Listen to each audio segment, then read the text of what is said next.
Okay, I'm actually out riding right now and taking a break, so I thought I'd do my 10-hour initial review video. I originally made one about a month ago. I just got this bike back 3 days ago. I'll go over that in a minute. I'm going to start with the negatives of the bike. There's not many compared to the Sherco 450 I just got off of. I did not care for that bike. I did a lot of different things to it to try to get it to fit me right, but I just couldn't get it comfortable. One big thing about the Sherco is the pegs are flat. These are curved up, like I think KTM's are like this too, but Shercos have like the Trials peg kind of set up where they're flat, and that,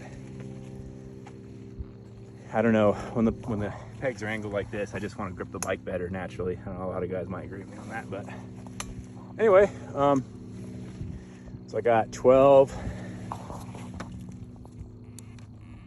Oh, let's turn it on here if it's gonna turn on. There we go, 13.2 hours. So, bike's really good. Stock tires were okay. I'm not a huge fan of the Michelin Enduro tires. It's all, you know, personal preference and stuff, but I'm a huge Kenda fan. I like the durability on them. They're just really good tires. These are the Washougal 2s. I also run the Millvilles. I'm not fast enough to tell the difference. That's just that. So I go whatever one I can get of those. Okay, so I swapped the seat cover out. I'll go over the little stuff I put on it. Seat cover, I got rid of the giant cluster that's on this thing stock. It's got turn signals, headlight, and what am I missing? Something else. It's turn signal, headlight.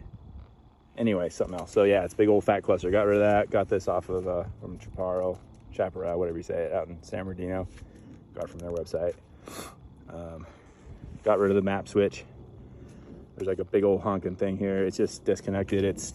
When it's disconnected, it's stock to the fast map, which with this enduro tuning and all that, the power just feels perfect with it on the fast map. I don't know, I just had no interest in trying the slow map. So I've got this little doodad, Enduro Engineering, the slave cylinder guard. I have radiator guards at home, I just haven't put them on yet. Brake disc cover.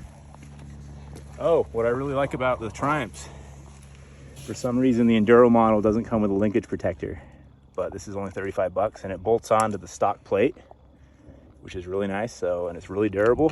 So I'm not even gonna upgrade the skid plate. That's just all stock. Comes with a fan. Put that rotor guard on.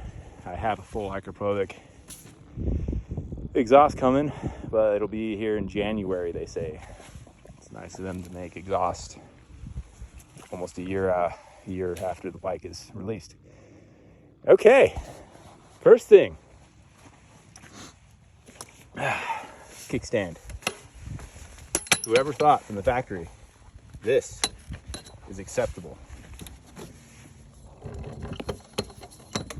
It is impossible to ride without this rubber band, and even with the rubber band on.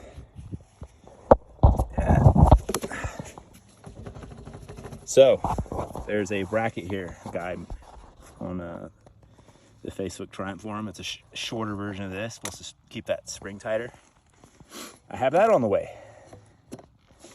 So that's the first thing, kickstand. Don't know, I thought they could do better. That's just ridiculous how floppy it is.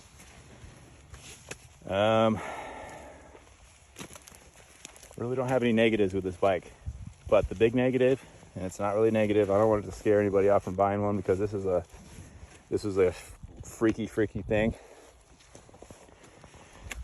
The reason this bike's been gone a month at the dealer, at the dealer, the radiator on the right side was defective. So the surface of the cap that the cap seals to was machined not even. So you screw the cap on, and there was, once the pressure built up and the motor was hot, fluid would push right past into the overflow. And I lost about more than half my fluid on 2 different rides. And on this bike, it's hard to notice that I lost anything, because that little overflow flows right down the frame and out the bottom. And I didn't even notice. I did like a 50-mile, pretty close to nonstop ride, and yeah, no motor damage, thankfully. They checked all that out at the dealer. It runs fine and stuff, but got me new radiators. The bike was there a month. This is the first one I've heard of doing this. I've heard of clutch problems on these things. Of course, I've heard of blown head gaskets on brand new bikes, just not, you know, the head just isn't torqued on right or something weird from the factory. But it kind of bummed me out. I mean, I had this bike for 3 weeks. In early mid-September, I bought it. I had it for 3 weeks, put 10 hours on it, and then bye-bye. It was at the dealer for a month. And I wanted it, could have done everything myself, but in case there was some major damage, Triumph was gonna pay for everything, they said. So I didn't want to, you know, of course, go that way. So remove the taillight assembly. I'm out here doing some turn track stuff. This thing is awesome. It's turns super good. It's a longer bike. It's longer than a lot of the off-road models, probably by an inch. And I noticed that in the stability. It's a very stable bike at speed. The 6th gear on this is so fast. I mean, you go 60, 65 miles an hour and the thing is just like humming. It's not even struggling.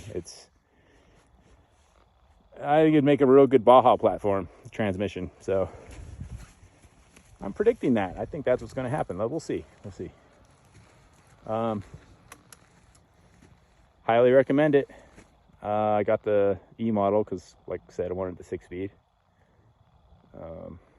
First gear, well, I mean, they're using these in hard enduro. First gear on this is awesome. Even 2nd gear you can do technical riding with. It doesn't want to flame out or stall. It's just really good. Really, really good bike. So glad it's back, and it's my 10-hour review. So if anybody has any questions, just write them in the comments and answer back. And next thing up is suspension. I'm 230 pounds, so this thing is, honestly though, even at my weight, it's still feels really good. I just, at the high-speed desert stuff, hitting G-outs and stuff, of course it's soft, but anything enduro, technical stuff, I really don't even want to touch the suspension. I like it so much the way it is. So let's make sure I'm not missing anything on this. Handguards are great. Best stock handguards I've ever had on a bike. I like how they're a little wider. It's always that little bit of exposure where a rock flies up and hits your like pinky, but this thing, I don't think so. Yeah, that's about it. I have nothing else to report. Oh, big gripe. I think I mentioned this on the first video I made. Torx bolts everywhere, and not just metric like hex Torx. They're actually round-headed Torx bolts around the whole bike. So I'm going to get the spec bolt kit. Even these are round Torx. And as you can see, I have a standard Torx set at home, and I'm cheating. So gonna get that ordered because that's super annoying. I do not like these. Not really negative. That's just like preference, I'm sure. So other than that, good bike. Recommend it.